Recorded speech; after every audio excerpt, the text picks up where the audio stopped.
Check, check, check. Okay. Thank you, everybody. We just had some internet issues there we had to figure out, so appreciate your patience. We are not live streaming. We're just going to record. Flip it later.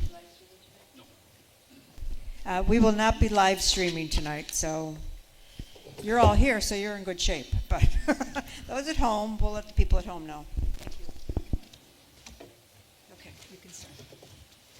Good evening. Welcome to the Ward 2 City Council Candidate Forum. My name is Debbie Magnuson, and I'm a member of the League of Women Voters of Minneapolis, but I am not a resident of Ward 2. I'm pleased to be moderating this forum this evening. The League of Women Voters is a nonpartisan volunteer organization with a long history of providing unbiased candidate and issue information that's widely used by voters regardless of their political beliefs. This forum is co-sponsored by the East Bank Neighborhoods Partnership and its executive director, Chris Lautenschlager, and by the Cedar Riverside Community Council and the League of Women Voters, Minneapolis. The views that will be expressed are those of the candidates and not those of the League or the co-sponsors. Neither the League of Women Voters nor its co-sponsors endorse or oppose candidates or political parties. We're holding this forum for voters to hear from the candidates and to compare their ideas. This forum is being held in front of a live audience in the Kaufman Union Theater, and we want to reinforce that tonight's program is not a debate, it is a forum. Candidates will be asked questions to which they will respond directly to the audience and not to each other, as it would be in a debate. The candidates are aware of the format and have agreed to it. All questions will be in written form. Audience members are welcome to write their questions on cards. We have people here to collect. If you want to raise your hands, and we'll bring them up to our question people, and I'll talk a little bit more about that process in a minute. The recording of this forum will be available after the forum, right? Yes, okay, that's still true. And we'll have closed caption option available in multiple languages. Thank you to MCN6 for the production and recording of this event. We ask that campaign buttons or campaign t-shirts not be worn in this room, and that no signs or literature will be distributed during the live event here in this room. Please remain as quiet as possible while the candidates are speaking so that everyone can hear the discussion. We would also ask that you hold your applause until the end of the forum so that candidates will have the maximum time to respond to your questions. And finally, please silence all electronic devices. So a little bit about Ward 2. It covers the southeast area of Minneapolis and is home to about 35,000 residents, as well as the University of Minnesota and Augsburg University. Ward 2 has the largest student population in the state of Minnesota, alongside diverse neighborhoods of both homeowners and renters. This ward spans both banks of the Mississippi River and has, as you all know, beautiful parks and green space. All candidates on the ballot were invited to the forum, and 3 are with us this evening.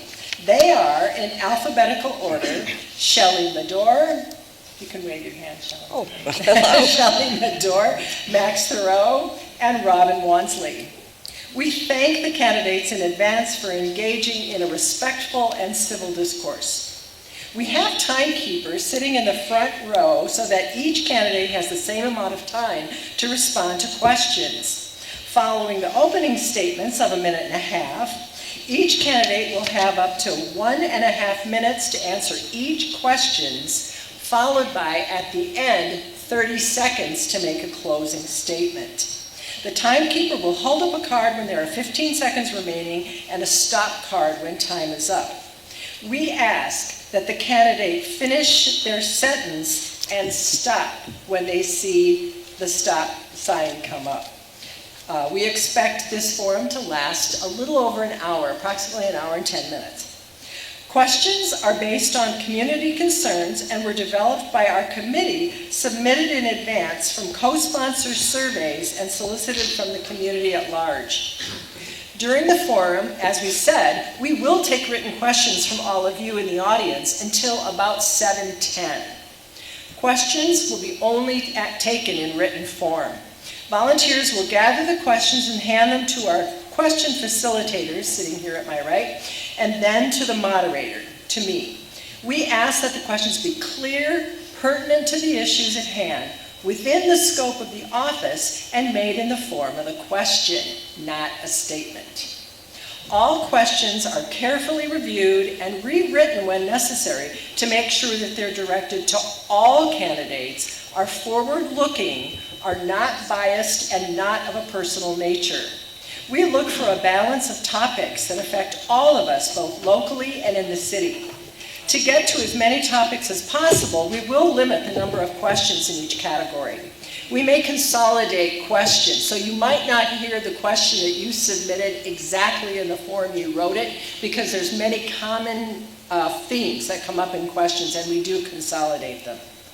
Finally, all submitted questions are the property of the League of Women Voters, Minneapolis. Now, let me introduce you to the candidates. For the candidates' opening statement, we ask that they address the following question. Why are you running, and what are your qualifications? Each candidate will have up to 1.5 minutes to respond. It was determined by drawing numbers that the first candidate to speak is Max Thoreau, and then followed by Shelley, followed by Robin Wansley. The order in which we ask the regular questions once the opening statements are done will be in a random order. Okay, so Max Thoreau, please give us your opening statement. Perfect, thank you. Good evening, everybody. Thank you for joining us tonight on this cool, rainy evening, and thank you for the sponsors and the League of Women Voters for hosting this forum. My name is Max Thoreau, and I'm running to help build a safer, more affordable, and more welcoming city. I've served as a student senator here at the University of Minnesota for 2.5 years. I worked as a legislative intern at the Minnesota State Senate, and I've worked in retail for 7 years, beginning when I was 14 years old. These experiences have all helped me develop a unique perspective on the issues that are important to our community, how much listening to your constituents matters, and how to affect positive change. Our ward faces many different issues on a daily basis, ranging from neglected infrastructure, public safety concerns, and the ever-increasing cost of living. We must work together to find solutions that work for everybody in our city. We pay some of the highest taxes in the entire state, and we deserve to see the positive effects of the revenue that our city generates. Ward 2 deserves safe, clean streets, smooth roads, sidewalks, and bike lanes, and affordable rent.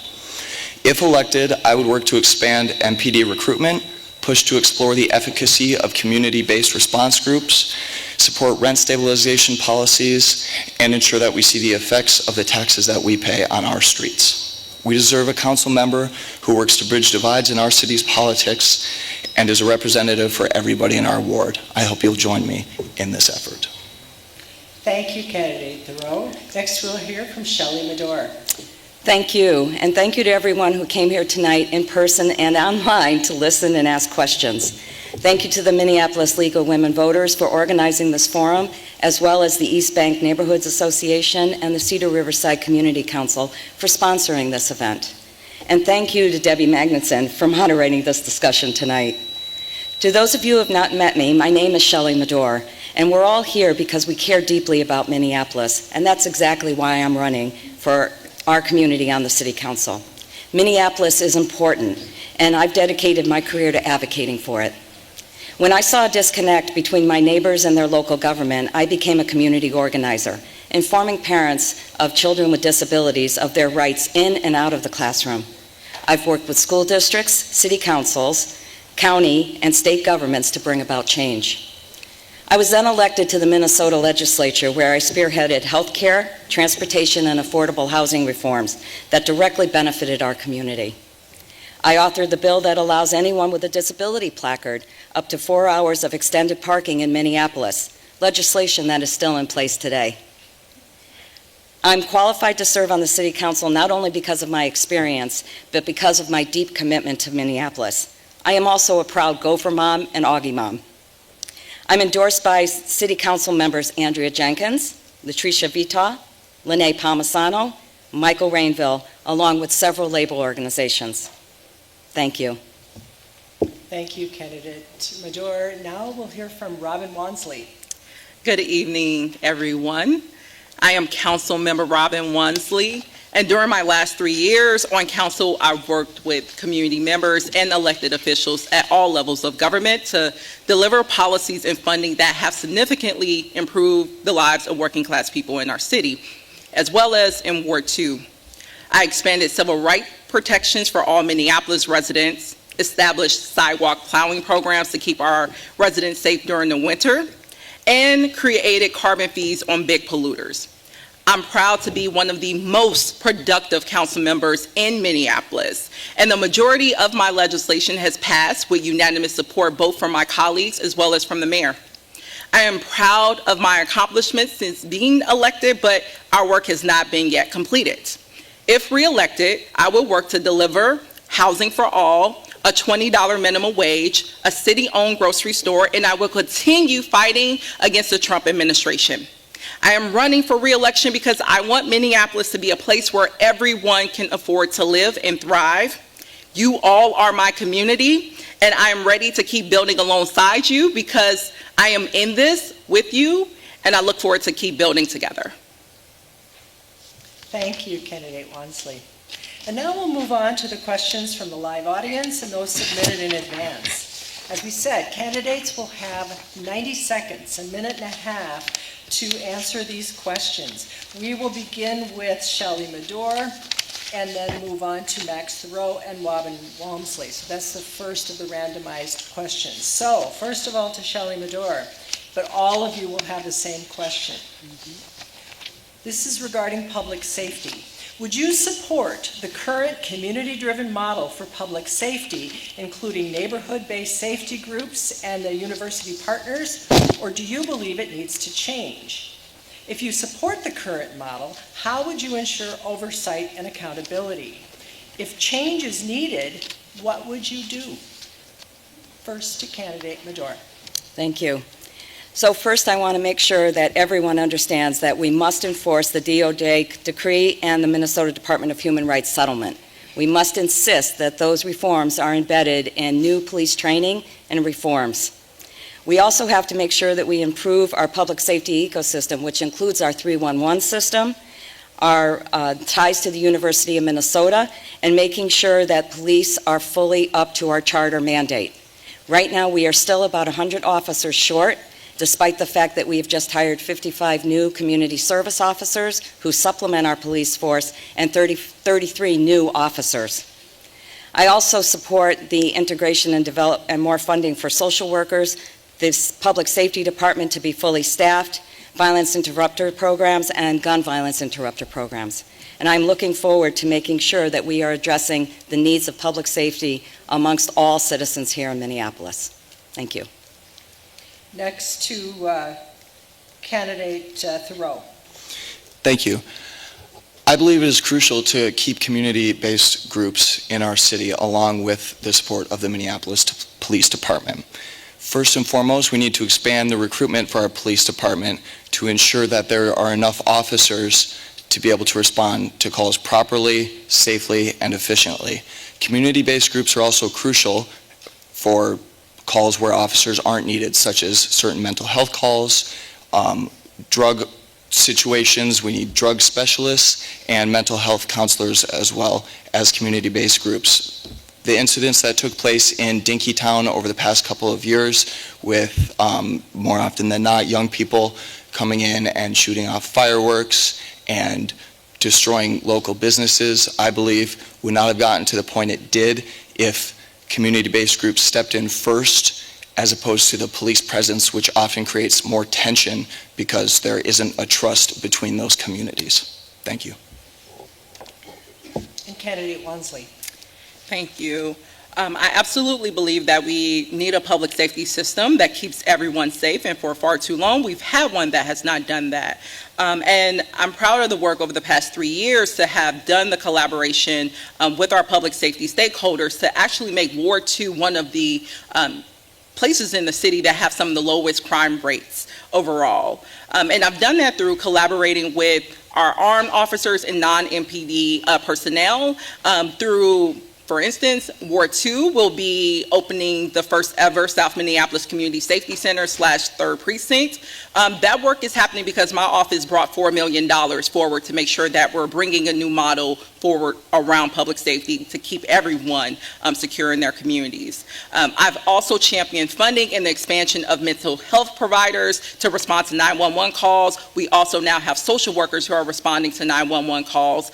And I brought additional funding to support additional safety pilots, such as those addressing juveniles who are engaging in our criminal justice system, moving traffic enforcement away from police response. I've brought funding forward to see those pilots and initiatives through, and I'm super excited to continue that work. We currently have 47% of our 911 calls going to police, and the study found that most of those calls can go to another service, and I'm absolutely committed to making sure that is a reality if reelected. Thank you. We'll move on to question 2. And this question goes first to candidate Wansley, and it's still on public safety.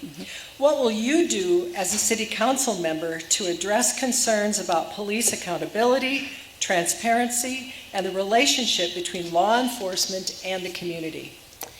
Absolutely. During my 3 years now, I've honed in pretty closely on making sure that we have accountability over our officers. That has led to efforts of us having better compliance with our consent decree with the Minnesota Department of Human Rights. But that has also meant using my policy-making authority to enact accountability and oversight. 2 recent policies that garnered unanimous support from my colleagues included the passage of off-duty fees, because right now officers are able to do side gigs using city resources for private gain, and that puts strain on our overall police force and also divert resources away from other areas that are in need. I passed a policy, again with unanimous support from my colleagues, that make sure that taxpayers, specifically you residents, aren't subsidizing that program at a tune of $1.4 million going forward.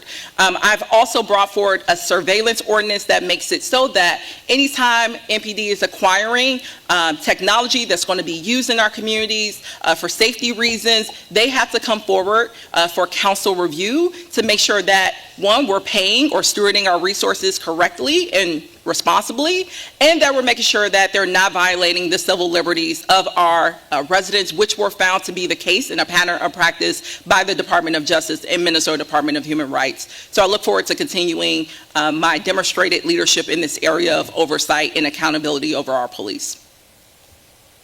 Same question to candidate Medor. Thank you. So with regards to public safety here and holding our officers accountable, right now we actually have 5 different organizations that are supervising our police department. We have both advisory committees. We also have 2 committees that are allowed to be able to direct services to our officers in regards to changing policy and directing new law enforcement strategies. But the one thing that I'm finding very interesting is this discussion about the off-duty police officers. And the issue that I learned after following this policy was that it was supposed to address the number of hours that police officers were working outside of their general hours. Right now, there is an advisory committee that is actually working on this issue. They are revising police policy, and they are setting a standard of no more than 75 hours per week for an officer. The idea that we're going to create a new fee structure that the police department is not yet prepared to implement is not going to drive any new initiatives or actually solve the problem that we're being asked to solve, which is how many hours are people working off duty and what are those costs to the city. So I would like to see us more focus on solving a problem than creating a new organization or a new model that we are not prepared yet to implement. Thank you. And candidate Thoreau. Thank you. I believe increasing accountability in our police department is crucial to rebuilding our public's trust in that police department.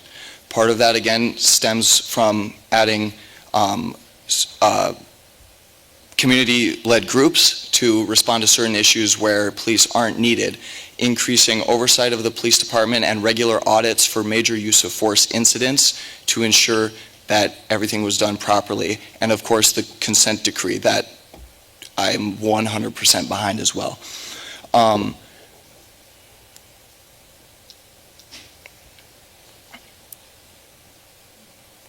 Thank you. Okay. Thank you. Moving on now to question number 3, and this will be answered first by candidate Thoreau, and then moving on to candidate Walmsley, and then to candidate Major.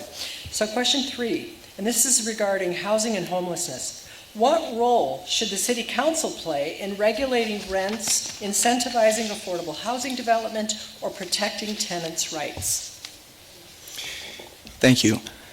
I believe it is crucial for the City Council and the City of Minneapolis as a whole to invest in more affordable housing for our city. Rents are rising rapidly every single year.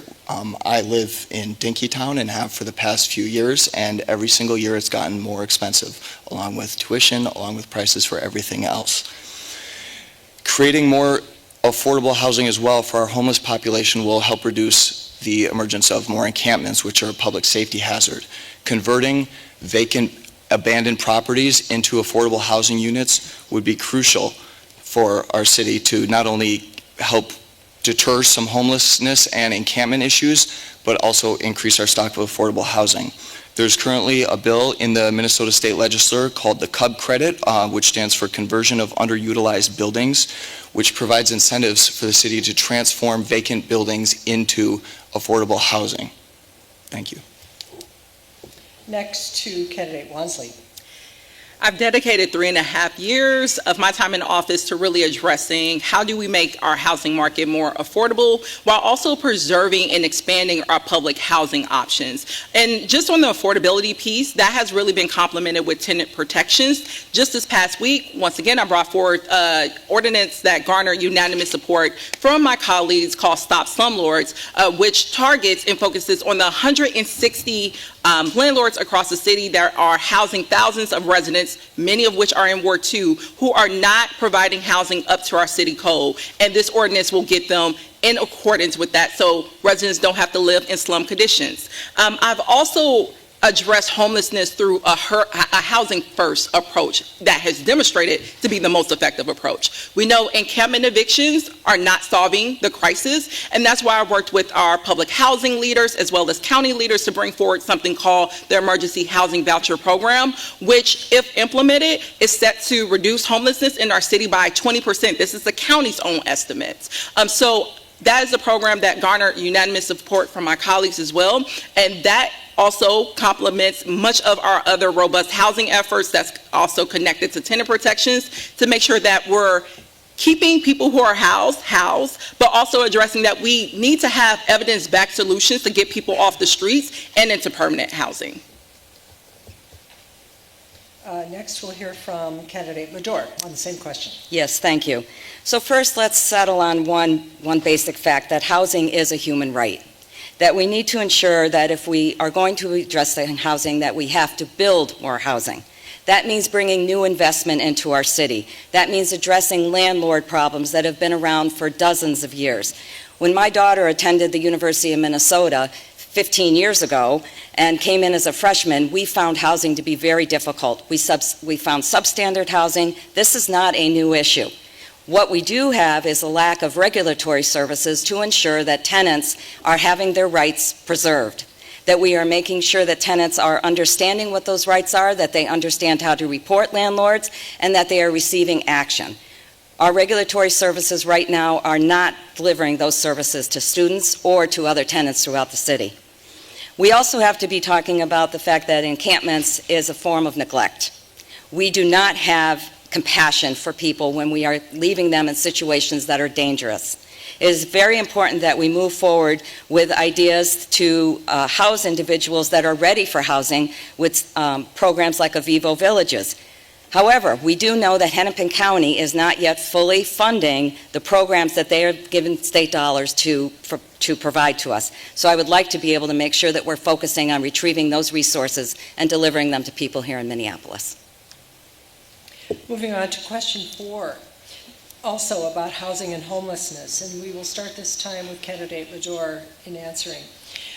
Do you think Minneapolis' broad efforts to address homelessness, including public safety and social services, are working effectively?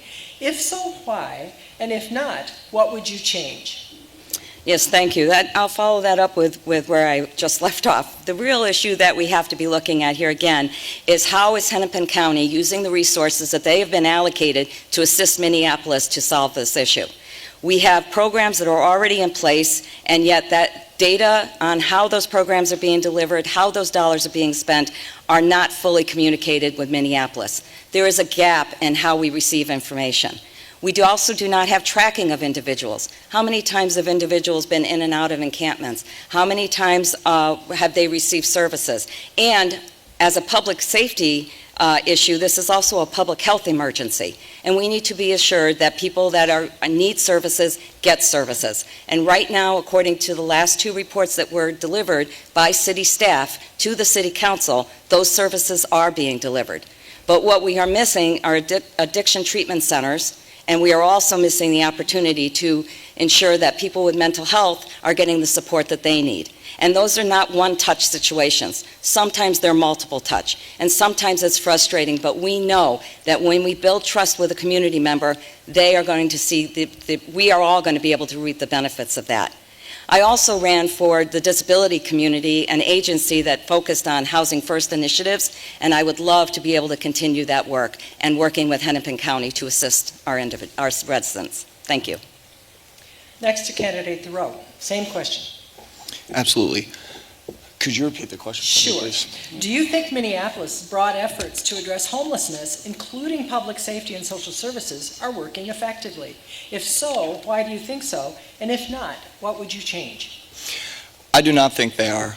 I haven't seen the issue improve, and I haven't heard of the issue improving from the many people I've talked to, whether door knocking or those I live with or talk to in my day-to-day life. Part of the issue is we need to, again, build trust with other communities. So adding addiction specialists, mental health counselors, and certain outreach programs to go address the issue as opposed to using force and sending police or simply leaving them, and in which case encampments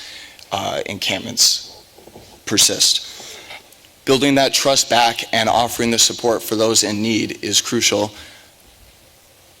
Thank you. Candidate Walmsley, same question.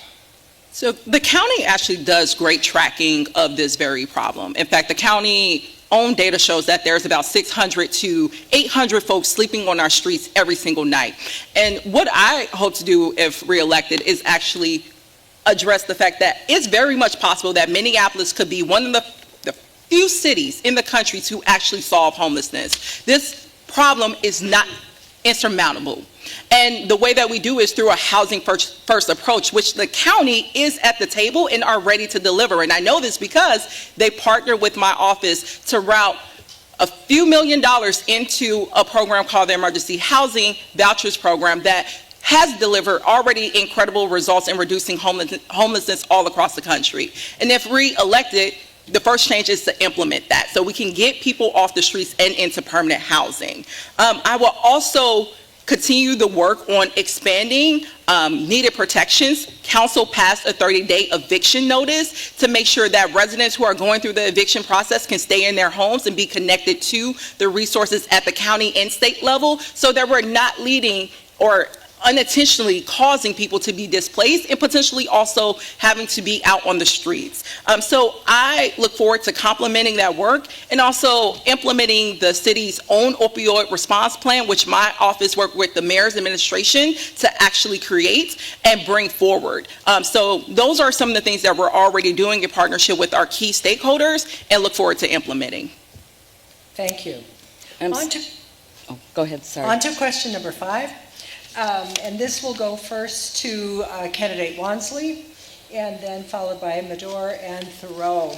So here's the question. How will you work with the Glendale Public Housing residents, the Minneapolis Public Housing Authority, and Ward 2 residents to ensure both plentiful and well-maintained public housing in our ward? This is actually one of my proudest accomplishments. When I came into City Hall, we were funding public housing overall at about $1 million. In just my first term, we took that from $1 million to $5 million through collaboration with state leaders as well as with our county partners. And that's a 500% increase in our public housing that's going to protect it, to make sure that residents, that include Glendale residents themselves, will be able to stay and enjoy some of the most nicest, affordable public housing in the city for many more futures, and give our public housing authority more resources to go and develop more public housing across the city. I'm also championing the historic designation proposal that Glendale residents themselves have also organized behind. It's around preserving the history and the existence of our public housing, and I'm so grateful that I've been able to literally take the lead of our public housing residents in protecting and expanding public housing, not just for Ward 2 residents, but for the 3,000 plus folks who are still on the waiting list and will be having or will be seeing public housing be developed as a result of my office going out and working with our state, county, and local partners to get additional resources. Candidate Madore, same question. Yes, thank you. So with regards to Glendale, right now we are looking at a resident-led initiative to work with the Minnesota Housing Authority, Public Housing Authority, to redevelop the property in a way that is meaningful to them. There is a tenant advisory group that is being set up and working collaboratively to address the $22 million of needed repairs to that location.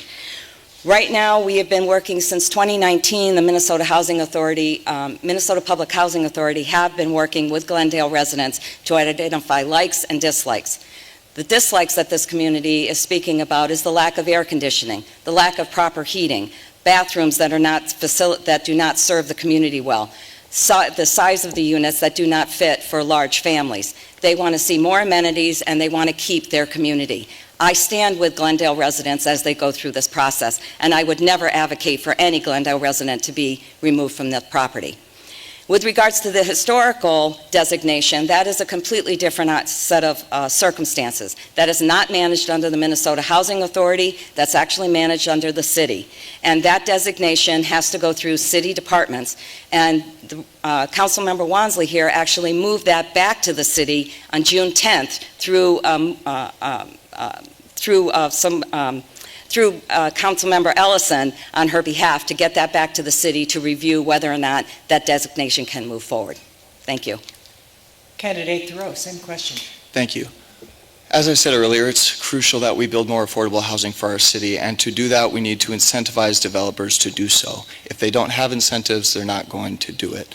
And beginning again with the CUB bill that's currently in the Minnesota legislature, which provides subsidies and incentives for developers and the city alike to build or to renovate underutilized buildings or vacant buildings into affordable housing. We currently have, I can think of 2 buildings off the top of my mind in my neighborhood that have been sitting vacant for years that should be converted into affordable housing for those who need it. Again, that would help address our encampment issue as well. And working with our community to find what their needs are in order to build more affordable housing, whether that's single dwellings or full apartment buildings for those who need it. Thank you. Okay, moving on to a question about business. Here's the question, and it'll be answered first by Candidate Thoreau.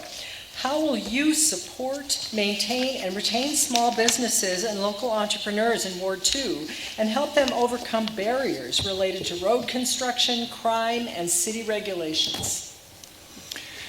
Small businesses are crucial for our city's economy.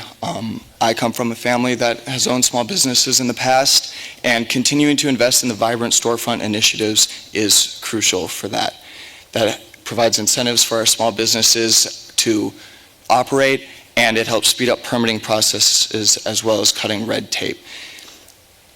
Implementing requirements for developers to give warnings and acknowledgement to small businesses before they continue construction around their business will also be crucial to helping them continue. Thank you. Okay, next to Candidate Wansley. Same question. Thank you. So I've spent also a great deal in supporting all size businesses within Ward 2 and across the city. Just in Ward 2, I worked with hospitality leaders there to bring forward another ordinance that received unanimous support that will establish a protective fund to stabilize our hospitality industry, specifically the hotels in Ward 2, as we have the largest concentration of hotels outside of downtown. And that will help to stabilize our overall local economy. And then pair that with investments into our cultural corridors to make sure that minority-owned businesses that are also providing services in non-downtown areas all across the city are receiving support through technical assistance or helping with making renovations to the exterior of their businesses. We have a fund that establishes that, and that's through council's investment. Something else that I look forward to implementing on the policy side that we actually did just get passed through council, but Mayor Fry vetoed, is called the Commercial Advance Notice of Sale. And that will allow business owners, small business owners looking for a permanent home for their businesses to actually be notified when those openings come up, when vacant storefronts are available. So I look forward to working with my colleagues to reintroduce that. And that also has a specific focus in activating vacant storefronts in Dinkytown and around Ward 2. So some of the efforts that I look forward to continuing. And Candidate Madore. Thank you.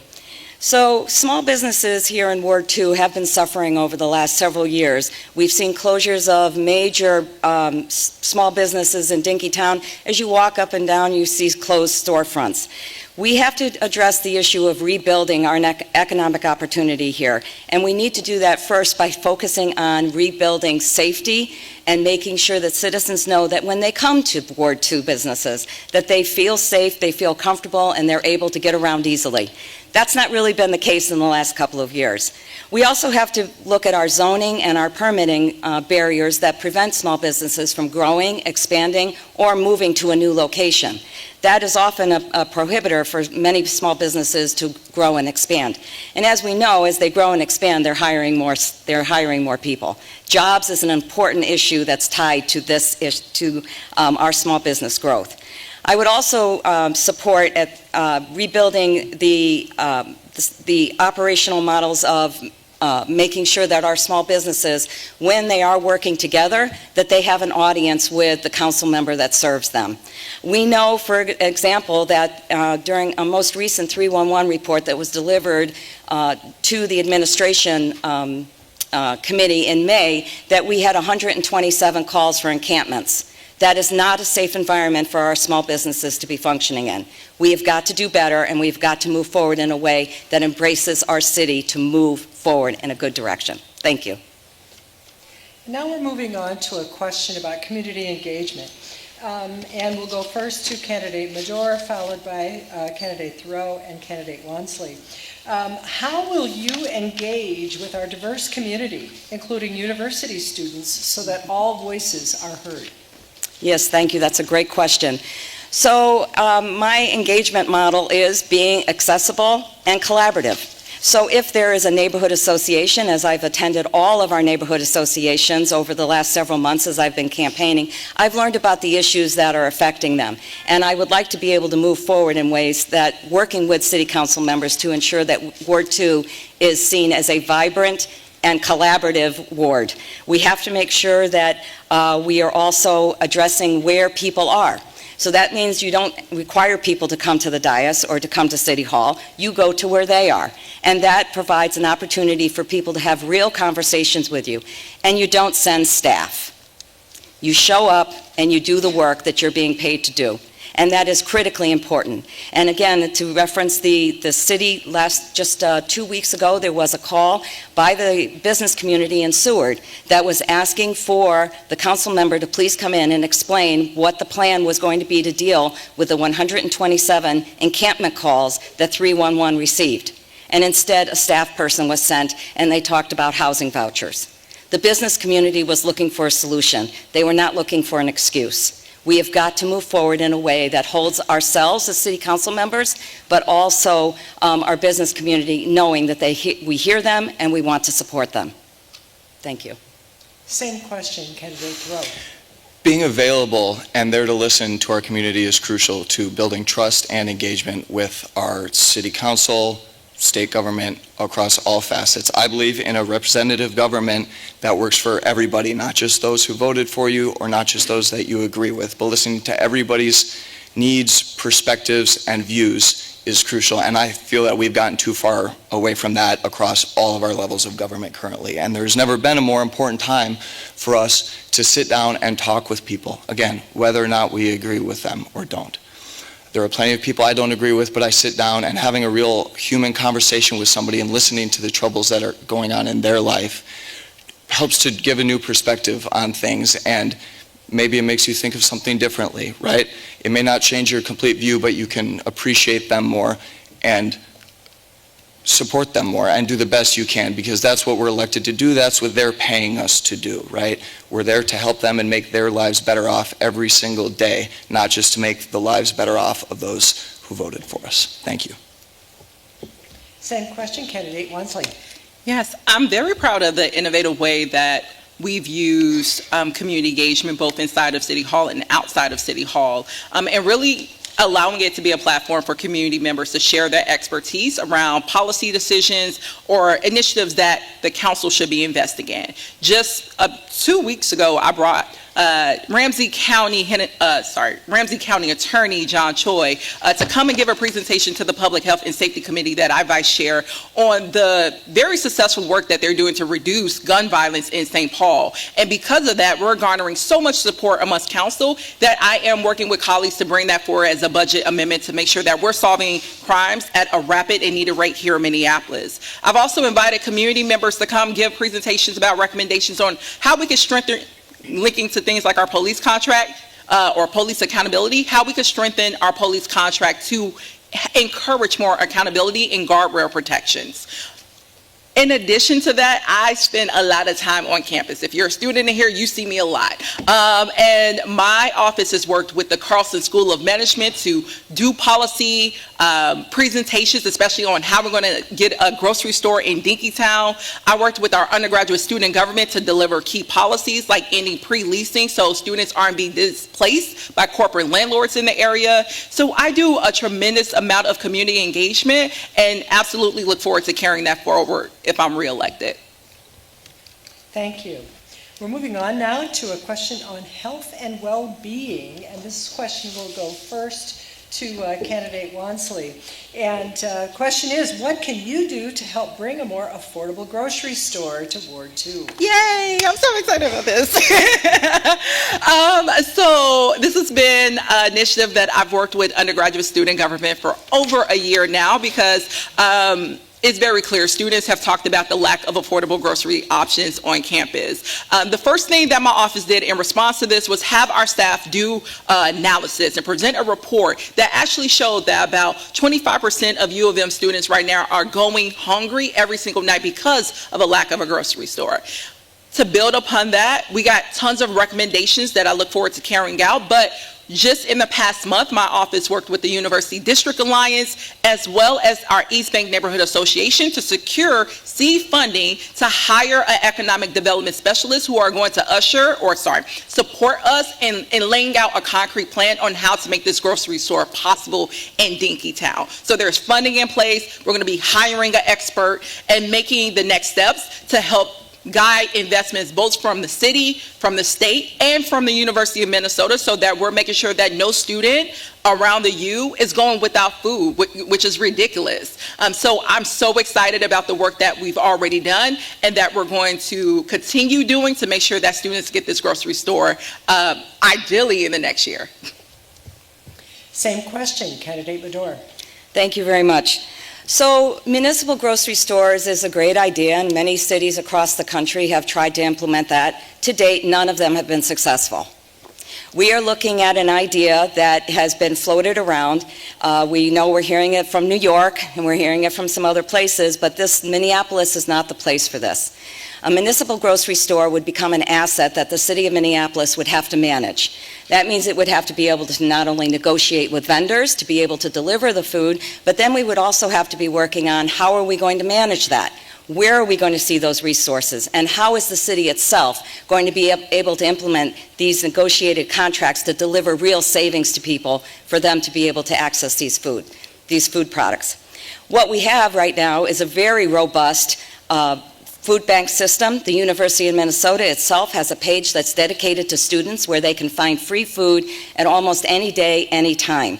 We also know, though, that our residents outside of the student body are looking for support in managing their own grocery budgets, and we have not yet addressed that.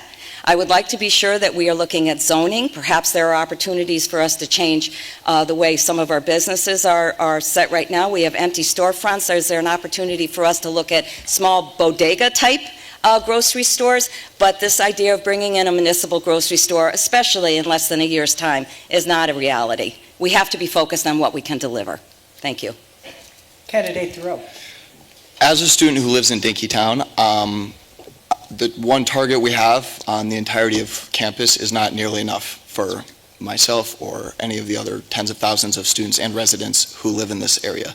That being said, I do not think a municipal grocery store is the answer.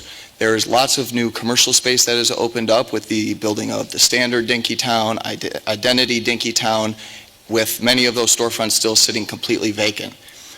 There are other options other than just going straight to a municipal grocery store, such as a food bank or a donation center for students who don't use all their food, because I know that happens plenty. I also know multiple students who are full-time students. They work and they can't afford to eat, and that forces them to go into the city or go to Free Meal Thursdays here at Kaufman, and that's completely unacceptable.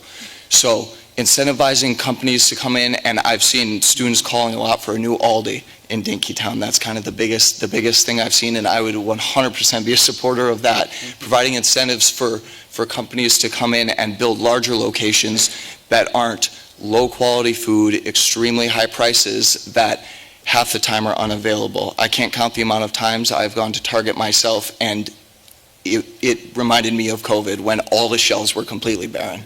And so we need to be better. Thank you. Moving on to a question on immigration. We'll start with candidate Thoreau answering first. How should the city prepare and respond when ICE or other federal agencies endanger the safety, dignity, and constitutional rights of our immigrant communities?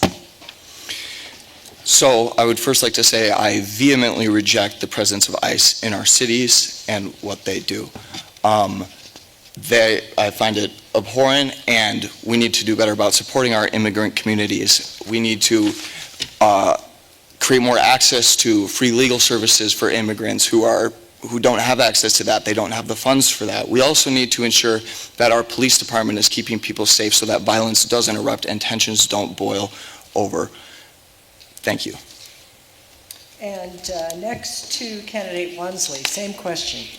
Yeah, so we actually saw a test of this on June 3rd where we saw ICE come through a predominantly immigrant community, and that really opened up the fact that the city is not ready for the ongoing attacks that will likely come from the Trump administration against our immigrant neighbors.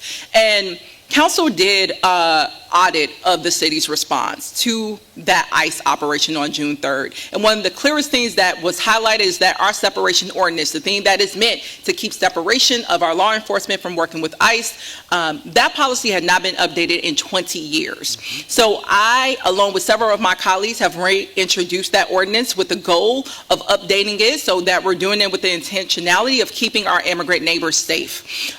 In addition to that, my office has brought forward funding to build up infrastructure for our immigration services inside of the city. I brought funding to expand staffing for our Office of Immigration and Refugee Affairs, and in consultation with other local leaders in St. Paul and across the state, we were able to increase funding for legal services to be offered to immigrant residents who are struggling to navigate our very complicated and also traumatic immigration system, legal system specifically. So I brought those dollars. I look forward to continuing bringing funding needed within the city side to support our immigrant neighbors and doing the policy work to match that commitment as well. And candidate Madore, same question. Yes, thank you. So, as we all know, and has been stated here by both candidates, we are looking at a target by the Trump administration here in the city of Minneapolis, and we cannot allow MPD to cooperate with ICE in any way, shape, or form. I was very happy with the audit report that was done that showcased that we needed to update our separation ordinance, and I am fully supportive of that. We also know that we have to remain a welcoming city and that we have to support our new immigrant families coming in and making sure that they do not feel terrorized in their own neighborhoods. We can do that work. We also have to rely again on Hennepin County, since they are given state dollars to support our immigrant neighbors and helping them to be able to get the services that they need and the support that they need to be able to address their immigration concerns. But again, I would never support MPD in any way at all supporting ICE operations. It is terrorizing, it is trauma-ridden, and it is not something that the city of Minneapolis will stand for. Thank you. Moving on to a question on the environment, and this will go first to candidate Madore. Renters and multifamily unit residents have had limited means to do energy efficiency improvements. What specifically would you do to help them save energy and reduce their energy cost burden? Sure, thank you. That's a great question. So our low-income households that are struggling to find ways to winterize and have their buildings be able to come up to new standards of efficiency, it is a difficult situation, and it's a two-pronged. One is the affordability of it. The second, of course, is that once a project is done in an older home in particular, and it requires a permit, that means an inspection. And once that inspection happens, the homeowner could actually be held liable for thousands of dollars of repairs. That is an unsustainable model for us to be operating. If we truly wish to see these goals met, and I fully support these goals, that we have got to do something to address our permitting process so it no longer is a barrier. That if we're replacing a window, we're getting a permit for replacing a window. And it doesn't put homeowners or other landlords in fear of not having their units being able to be rented without thousands of dollars of repairs. That is the number one thing that I hear when I talk to residents that have duplexes and triplexes now in the city. Our 2040 plan requires us to look at density housing, but if we are looking at older homes that aren't going to fall into those new categories, we've got to ensure that we are keeping those households functional and that those properties are continue to be available for rent. Thank you. Candidate Thoreau, same question. Thank you. We need to reduce the barriers that prevent homeowners and renters alike from being able to keep themselves warm. Keeping yourself warm should be a human right. We live in one of the coldest states in the entire country. There should be nobody going cold, freezing during our winters, which I wouldn't want to be outside today or not have heat today, and this is the best it's going to be for the next 5 months. So, reducing the barriers for people to be able to heat their own homes, also providing more green spaces in our city as a whole. We tend to live in a concrete jungle right now, and we have these heat islands that emerge because of new infrastructure and new construction where there's no more greenery left. And the solution is simply to plant more trees. The trees create more carbon dioxide, they help cool the environment, they help freshen the air, and in turn will keep our city, our entire city as a whole, cooler during the summer. Thank you. Candidate Walmsley, same question.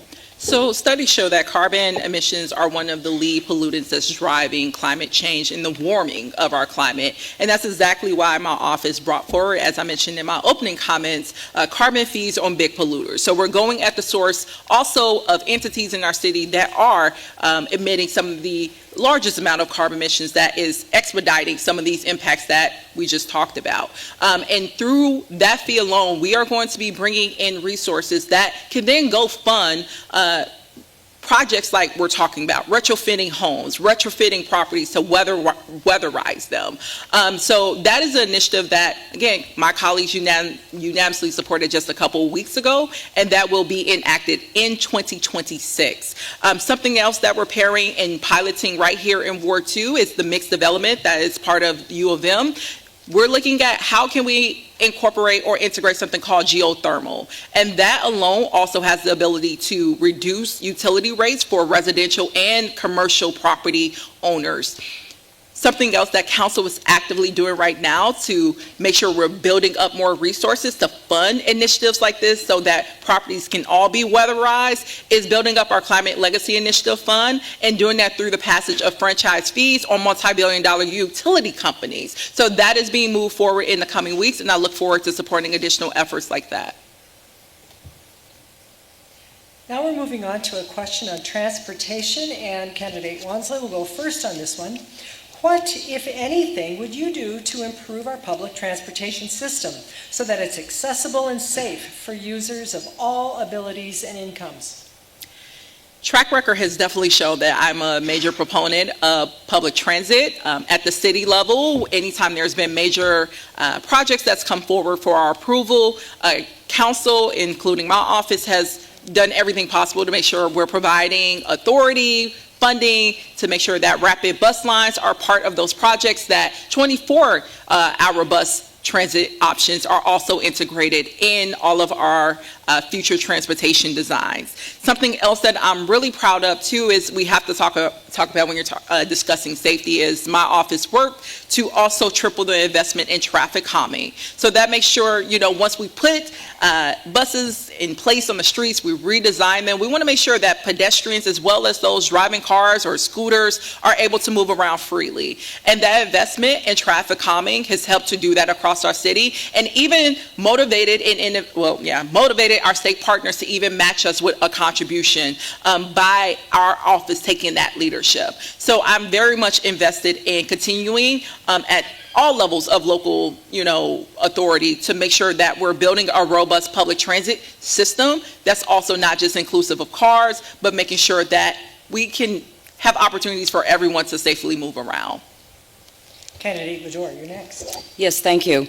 So we do need to have a multimodal city system here to support not only buses, but we have to support riders who get to work every day, communities using their bikes. We also have to be aware of people who walk every day and making sure that our sidewalks are safe. We also have to talk about how we are going to support people that have mobility issues. Now, I have been involved in transportation for more years than I'd like to say, but I'll tell you the number. It's well over 35 years. When I first came here to Minnesota, my first call out was to find out where is the bus service to get to Minneapolis. And what I was told is we don't have those sorts of things. I immediately got involved in expanding transit in the South Metro and working with city leaders here in Minneapolis to ensure that we are moving people to jobs here in Minneapolis. So having an active, robust transit system is a high priority of mine. I also think that we have to make sure that if we are going to be implementing these services, that we are looking out for small businesses so that they are not impacted during transportation projects. We know right now that we had several small businesses that were not able to sustain a major transportation improvement project. They were not brought in, they were not communicated with, and they ended up closing. That's the reality of the way our transit system is being built right now. And the lack of coordination with the Met Council that runs our transit system is a major barrier for us to be able to address these issues in the city. Thank you. And Candidate Thoreau, same question. Thank you. One of the most important and first things we can do to improve our public transportation system as a whole is improve the cleanliness and the safety of it. I mentioned earlier I worked at the Minnesota State Senate where I took the light rail from here to the Capitol every single day for 4 months. I finally found out at the end of those 4 months that it's known you shouldn't go on the second train car because that's where the unsanitary things happen, that's where the crime is being done, and that was true. Never saw police officers. I think 2 times my ticket actually got checked. Everybody else was just allowed to walk on. Not to mention the light rail stations themselves. You have people sleeping at the stations, they're dirty, and improving our public safety of our transportation systems is crucial. Increasing our funding for our public transit officers, not the police officers, because it shouldn't be a 911 call every time somebody's smoking on a train, right? That we shouldn't have to worry about that just going to work.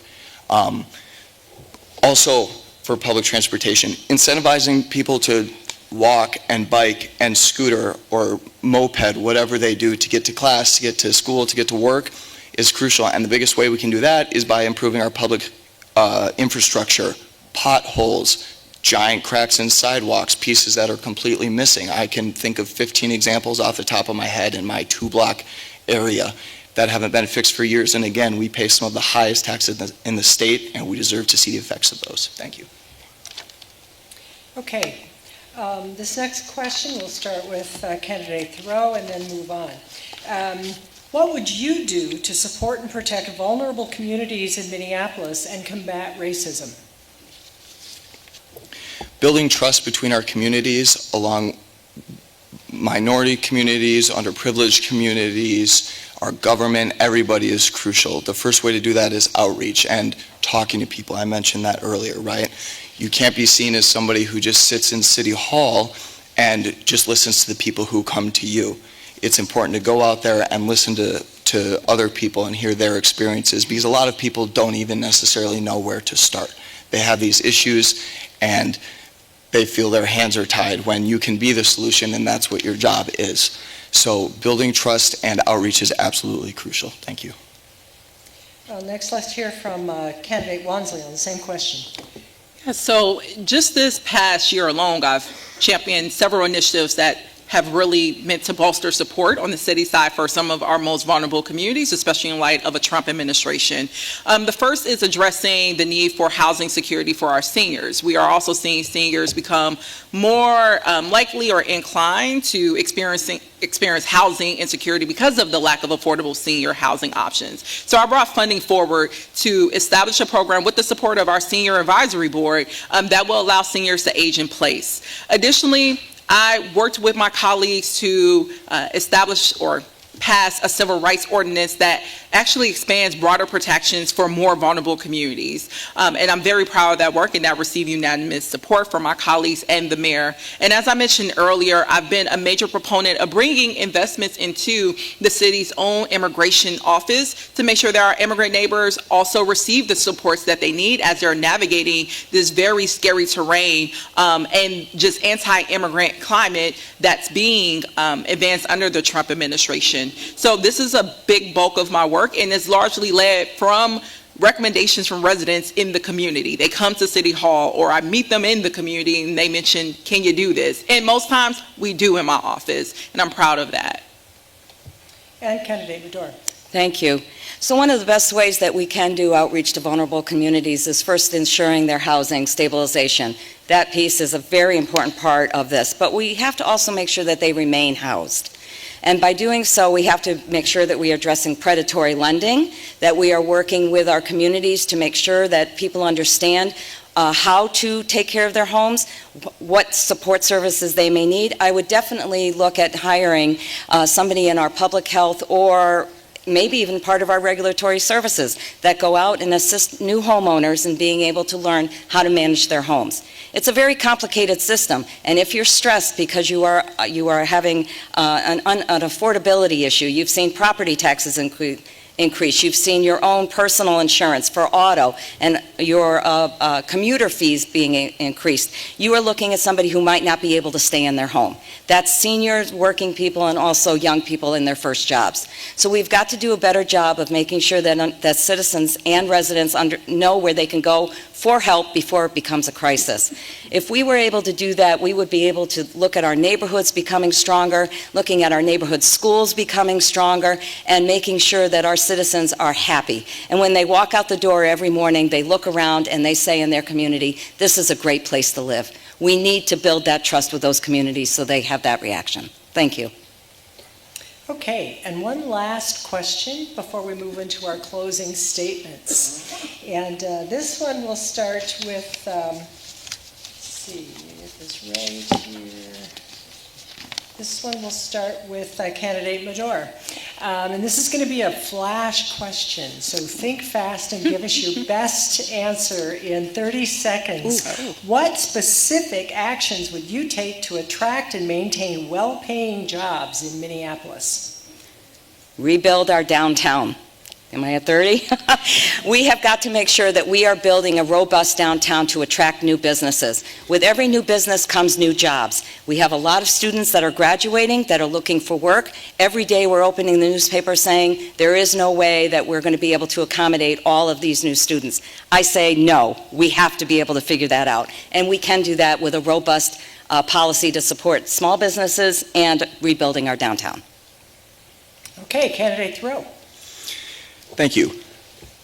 Addressing our public safety issue is crucial to attracting more small businesses. One of the candidates mentioned it earlier. You don't want to open up a small business right next to maybe an encampment or where there is constant unrest going on in that neighborhood. So number one is absolutely addressing a public safety issue.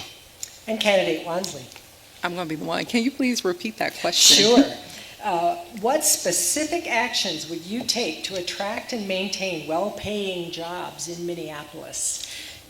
So absolutely agree that we need to make investments in downtown, but also we have other parts outside of downtown where residents work, play, and actually keep our communities afloat. And they have to look at empty storefronts and vacant commercial spaces all the time. So for me, it's looking at how do we activate our vacancy fees that I led on to make sure small businesses have the ability to purchase and occupy space so that they can provide those jobs to the broader community. Okay, thank you. Whew. We take a big deep breath and thank you for your excellent attention. We'll now move on to our candidates' final closing statements. We'll start with Candidate Wansley, followed by Candidate Thoreau, followed by Candidate Medor. For the closing statements, 30 seconds. 30 seconds. That's crazy. Wow. Well, over the next 4 years, as we talked about, we are going to face attacks from the Trump administration, and we need leaders at City Hall who are going to stand up for all residents.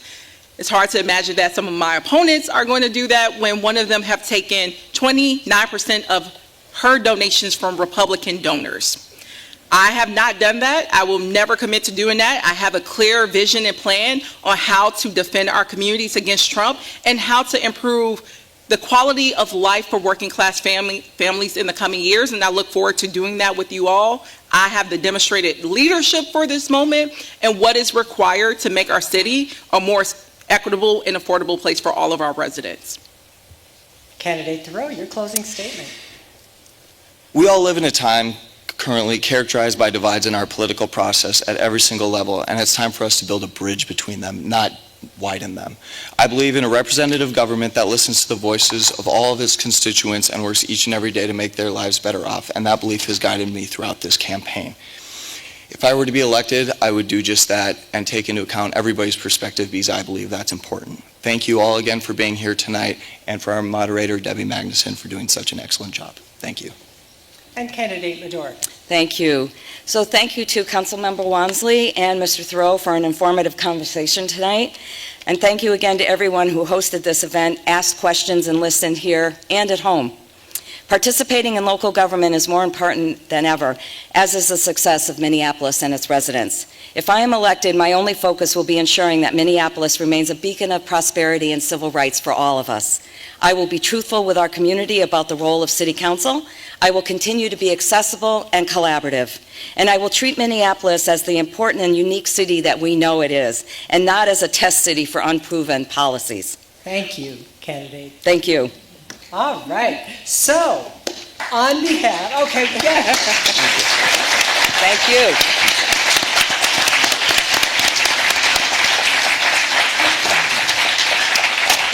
On behalf of our co-sponsors, I thank the candidates for being part of the democratic process by running for office and for being willing to serve our community. We hope this forum has helped you as voters make an informed decision. Remember, in Minneapolis, we use ranked choice voting for this election, where you vote for candidates in order of your preference, allowing you to rank your vote: first choice, second choice, and third choice. This method allows your vote to count toward another candidate if your favorite candidate loses. If your first choice candidate is eliminated, your vote is moved to your second choice. To learn more about ranked choice voting, please visit our Fair Vote table outside of this room in the lobby. We also thank you, our audience, for your participation in this forum and the democratic process. We challenge you after this forum to think about 3 things you can do now to further civic dialogue about these issues and get your friends and neighbors to participate in this important election. Nonpartisan information about candidates and about voting is also available at vote411.org. Early voting for the general election began on Friday, September 19th and will end on Monday, November 3rd.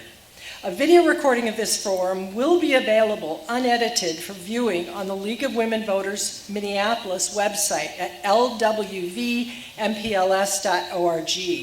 Editing of this video is authorized only for official media reporting. Footage cannot be used in campaign publicity. The recording is the property of the League of Women Voters of Minneapolis. Please remember that there is a meet and greet starting right now, so you can address your questions to the candidates specifically. This will be happening in the lobby right outside this room. At this point, please show your appreciation for the candidates by your applause. Thank you. Thank you. And last but certainly not least, please vote. Your vote is your voice and your power. Thank you. Thank you. You did a great job.